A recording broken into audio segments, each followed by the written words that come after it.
There was a lot of high drama in Washington on Tuesday as Benjamin Netanyahu, the Israeli Prime Minister, went to Congress and delivered a very forceful speech,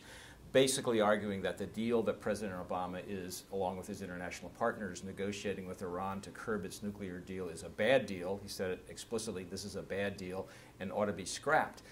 What's at the heart of the disagreement between the Israeli Prime Minister and the President? Well, there are a lot of words around this disagreement, but it boils down to this. President Obama's belief is that the deal that's being negotiated now is the best one that can be done, and the alternative to it is negotiations collapsing, in which case economic sanctions on Iran that have kept them at the table will also collapse because the U.S.'s international partners in those international sanctions will lose interest and will drift away. Iran will be free to break out in its nuclear program, which is to say to speed ahead, not slow down, enrich more uranium, move toward weaponization, and the world will end up with not only no deal,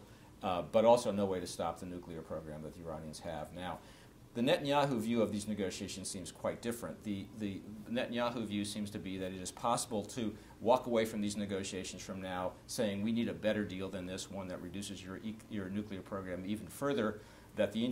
economic sanctions internationally will hold, the international partners will hang in there, the pressure on Iran will build, low oil prices will add to that pressure, and the Iranians will be forced to come back to the table and concede more, and that in the end you will have a deal because economic pressure will create a greater deal. So this is a very big impasse between the two leaders, and that's the nub of what has become a very loud disagreement.